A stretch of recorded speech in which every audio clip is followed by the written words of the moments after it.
জব্দকৃত রুশ সম্পদ ইউক্রেনকে সহায়তার সবচেয়ে কার্যকর উপায় বলে জানালেন ইইউ কমিশনের প্রধান উর্সুলা ভন ডার লেয়েন।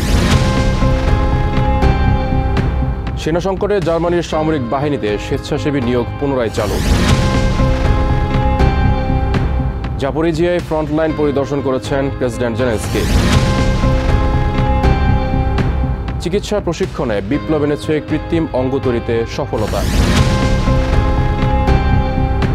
অবসরের ঘোষণায় হ্যারি পটারের প্রথম প্রকাশক ব্যারি ক্যানিংহ্যামের।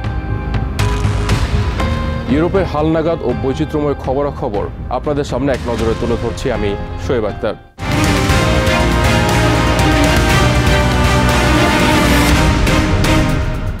ইউরোপিয়ান কমিশনের president Ursula von der Leyen বলেছেন, ইইউভুক্ত রাষ্ট্রগুলোর কাছে ইউক্রেনের আর্থিক চাহিদা পূরণের সম্ভাব্য 3টি বিকল্প রয়েছে।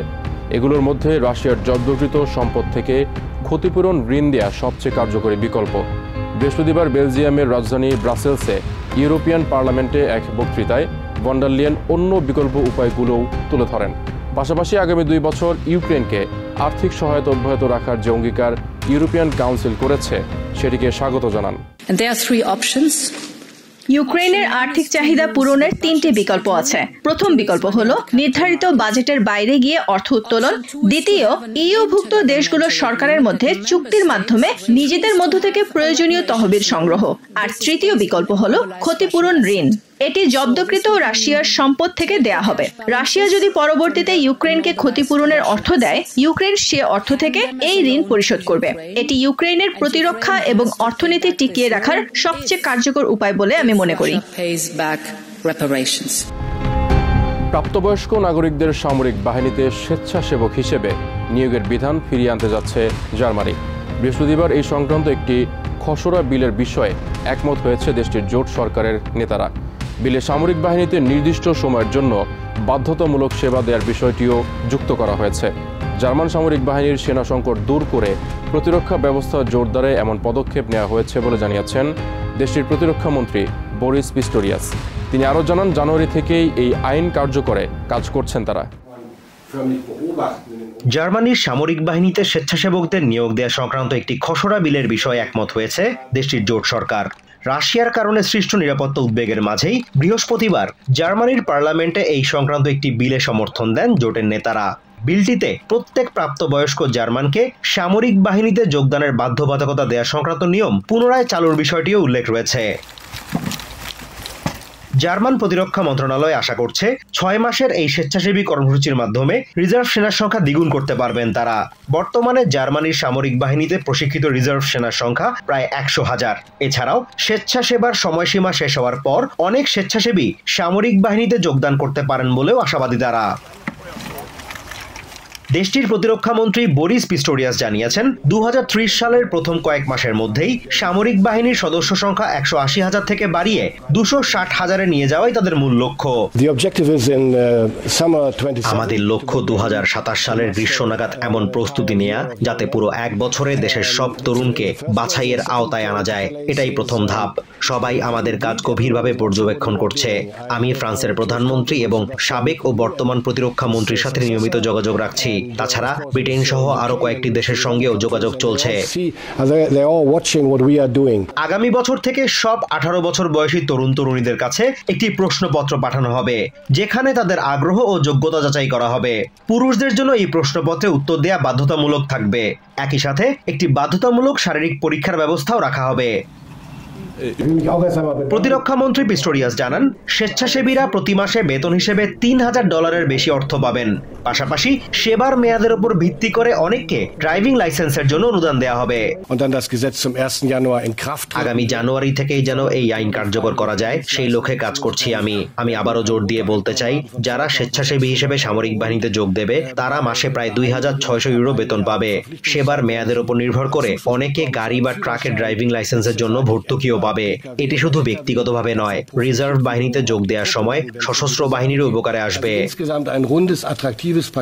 এদিকে এই বিলের বিষয়ে জোট সরকার একমত হওয়ায় সন্তুষ্টি প্রকাশ করেছেন নেটো সেক্রেটারি মার্ক রুটা। বৃহস্পতিবার জার্মানি সফরে নেটোর গেহিলেন কির্শেন বিমানঘাঁটি পরিদর্শনকালে তিনি বলেন, এটি জার্মানির নিজস্ব বিষয় হলেও এর সাথে নেটোর প্রতিরক্ষার বিষয়টি জড়িয়ে থাকায় এই সিদ্ধান্ত অত্যন্ত অর্থবহ। that the coalition here in Germany has now agreed, as I understand it, on a way forward, and that is very important. 2011 সালে নির্দিষ্ট সময়ের জন্য সামরিক বাহিনীতে বাধ্যতামূলক কাজ করার বিধান বাতিল করে জার্মানি। এরপর থেকেই তাদের সামরিক বাহিনী লোকবল সংকটে জর্জরিত। Azimur Rashid Kanak, TVN 24 news desk. ইউক্রেনের জাপোরিজিয়া অঞ্চলের সম্মুখ সারির যোদ্ধাদের সাথে দেখা করেছেন দেশটির প্রেসিডেন্ট ভলোদিমির জেলেনস্কি। বৃহস্পতিবার জাপোরিজিয়ার দক্ষিণ পূর্বাঞ্চলের যুদ্ধরত সেনাদের কার্যক্রম পরিদর্শন করেন তিনি। পরিদর্শনের পর সামাজিক মাধ্যমে ভিডিও প্রকাশ করেন জেলেনস্কি। ভিডিওতে দেখা যায় সামরিক বাহিনীর সদস্যদের সাথে একটি বাংকারে রয়েছেন তিনি। এ সময় তিনি সেনাদের আশ্বস্ত করেন, জনবল, অস্ত্র ও গোলাবারুদের বিষয়ে মিত্রদের সাথে আলোচনা চলছে। পাশাপাশি ইউক্রেনের ভূখণ্ড রক্ষায় ভূমিকার জন্য সম্মুখ সারির যোদ্ধাদের প্রতি কৃতজ্ঞতা প্রকাশের পাশাপাশি বীরত্বের জন্য সেনা কর্মকর্তাদের পুরস্কারে ভূষিত করেন প্রেসিডেন্ট জেলেনস্কি। আপনাদের সেবার জন্য আবারও ধন্যবাদ। আমরা কমান্ডারদের সঙ্গে কথা বলেছি। আপনাদের শক্তি বৃদ্ধিতে যা যা করা সম্ভব আমরা সব করব। আমরা জানি আপনাদের যে সমস্যাগুলো হচ্ছে তা আসলে সব ফ্রন্টে একই রকম। নিজেদের যত্ন নিন। ইউক্রেনের জয় হোক। মানবদেহের সাথে সাদৃশ্যপূর্ণ কৃত্রিম অঙ্গ প্রত্যঙ্গ তৈরি করে তাক লাগিয়ে দিয়েছেন কিংস কলেজ অফ লন্ডনের একদল গবেষক। মেডিকেল শিক্ষার্থীদের অস্ত্রোপচার প্রশিক্ষণের উদ্দেশ্যেই তাদের এই উদ্ভাবন। প্রশিক্ষণ দলটির দাবি, তাদের এই উদ্ভাবন শিক্ষার্থীদের শেখার প্রক্রিয়াকে ঝুঁকিমুক্ত করবে এবং মরদেহ জোগাড় করতে গিয়ে অনৈতিক উপায় অবলম্বনের শঙ্কা দূর করবে। পিচ সিমুলেটরস নামে এই গবেষক দলটির এই উদ্ভাবন চিকিৎসা গবেষণায় নতুন দিগন্ত উন্মোচন করতে যাচ্ছে। চিকিৎসা বিষয়ক প্রশিক্ষণে বড় এক বিপ্লব ঘটিয়েছে লন্ডন কিংস কলেজের একদল তরুণ গবেষক। তারা তৈরি করেছে একেবারে আসলের মতো বৈশিষ্ট্য সম্পন্ন মানবদেহের বিভিন্ন কৃত্রিম অঙ্গ প্রত্যঙ্গ। তাদের এই উদ্ভাবন বদলে দিতে পারে চিকিৎসা শেখার প্রচলিত ধারা। বায়োমেডিক্যাল ইঞ্জিনিয়ারিং বিভাগের এই দলটির নাম পিচ সিমুলেটরস। দলটি 3D প্রযুক্তি ব্যবহার করে একেবারে বাস্তবধর্মী হার্ট, কিডনি ও নাক, কান, গলার মডেল তৈরি করেছে। দলটির সদস্য কার্লোস সায়া জানান, প্রশিক্ষণে তারা ব্যবহার করেছেন এমন সব উপাদান যেগুলোর বৈশিষ্ট্য মানব টিস্যুর মতো।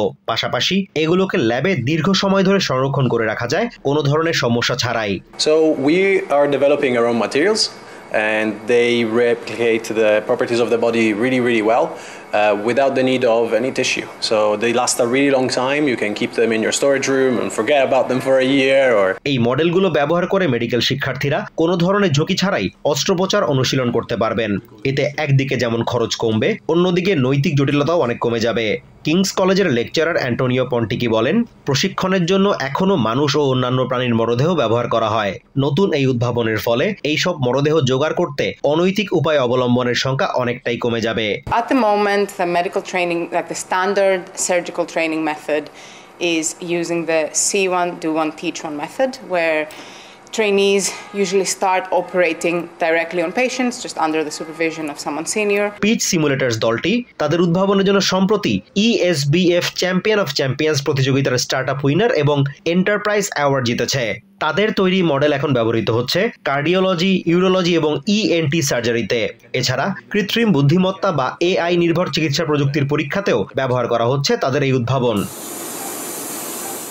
চিকিৎসা প্রশিক্ষণ ও গবেষণায় নতুন দিগন্ত খুলে দিয়েছে এই তরুণ উদ্ভাবক দল। তাদের লক্ষ্য এমন এক ভবিষ্যৎ যেখানে চিকিৎসা শেখা হবে আরো বাস্তব এবং সম্পূর্ণ ঝুঁকিমুক্ত। Azimur Rashid Kanak, TVN 24 news desk. Barry Cunningham না থাকলে আলোর মুখ দেখত না হ্যারি পটারের মতো একটি জনপ্রিয় কল্পবিজ্ঞান সিরিজ। 1997 সালে তার হাত ধরেই ব্লুমসবেরি প্রকাশনা থেকে প্রকাশিত হয় এই সিরিজের প্রথম বই Harry Potter and philosophers stone. এর আগে অসংখ্য প্রকাশকের কাছ থেকে প্রত্যাখ্যাত হতে হয়েছিল এই সিরিজের স্রষ্টা জেকে রাউলিংকে। চলতি বছর শেষ হওয়ার সাথে সাথেই প্রকাশক হিসেবে নিজের ক্যারিয়ারের ইতি টানার ঘোষণা দিয়েছেন হ্যারি পটারের এই ত্রাণকর্তা। চলতি বছরের শেষে অবসরে যাচ্ছেন জনপ্রিয় কল্পবিজ্ঞান সিরিজ হ্যারি পটারের প্রথম প্রকাশক Barry Cunningham.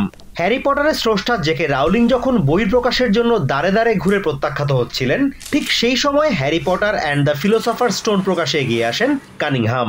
So I'm Barry Cunningham. I'm a publisher probably most famous as the original publisher of Harry Potter. কানিংহামের কাছে প্রথম হ্যারি পটার পাণ্ডুলিপি পৌঁছালে তিনি বুঝতে পেরেছিলেন এই গল্পের বন্ধুত্বের শক্তি এবং মূল চরিত্রের সাহস সত্যিই আলাদা। অনেক হাত ঘুরে তার কাছে আসা পাণ্ডুলিপিটির অবস্থা সত্যিই বেশ নাজুক ছিল বলে জানান তিনি। I got the manuscript of Harry Potter and it struck me that I wasn't the first one to get this, because in those days, these are quite a long time ago now, in those days you got printed pages.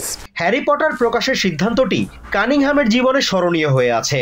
বইটি প্রকাশের পেছনে তখনকার 2000 pound খরচ হয়েছিল। পরবর্তীতে শুধু এই Harry Potter সিরিজের আরো 6টি বই প্রকাশ করে ব্লুমসবেরি প্রকাশনী। তখন ওই প্রকাশনীতেই কাজ করতেন কানিংহাম। এরপর আর হ্যারি পটারকে পেছনে ফিরে তাকাতে হয়নি। বই থেকে পটার স্থান করে নেয় রূপালী পর্দায়। আর পটারের ভূমিকায় অভিনয় করে বিশ্বজোড়া খ্যাতি অর্জন করেন ড্যানিয়েল রেডক্লিফ। শুধু তিনিই নন, প্রতিটি চরিত্রের অভিনেতা অভিনেত্রীরাই অর্জন করেন পাহাড় সম তারকা খ্যাতি। The strength of the friendship and that really his need to stand up for himself and his friends was really powerful. 2000 সালে কানিংহাম ব্লুমসবেরি ছেড়ে শুরু করেন নিজের প্রকাশনা প্রতিষ্ঠান চিকেন হাউস। এই প্রকাশনী শুধু শিশুতোষ বই প্রকাশ করে। সেখান থেকে প্রকাশিত সবচেয়ে জনপ্রিয় বইগুলোর মধ্যে উল্লেখযোগ্য ইনকার্ট এবং দ্য মেইজ রানার। এই দুটোই সিরিজ আকারে প্রকাশিত হয়। ইনকার্ট সিরিজের 3টি এবং দ্য মেইজ রানার সিরিজের 6টি বই প্রকাশিত হয়েছে। So I always wanted to start my own company, to start one that was just children's books, and to develop that. And nobody was going to say no to me after Harry. So I thought, if I'm ever going to do it, it's now.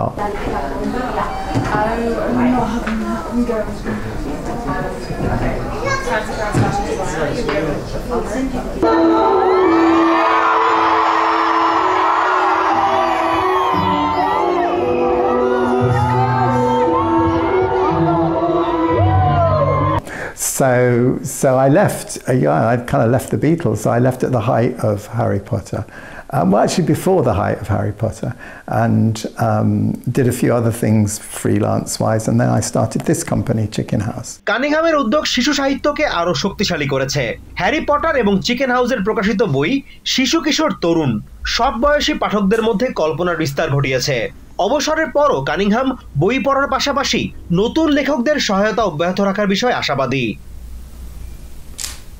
Azimur Rashid Kanak, TVN 24 news desk. এক নজরে ইউরোপের আরও নানা খবর পেতে চোখ রাখুন TVN 24 news নেটওয়ার্কের ইউটিউব ও ফেসবুক পেজে।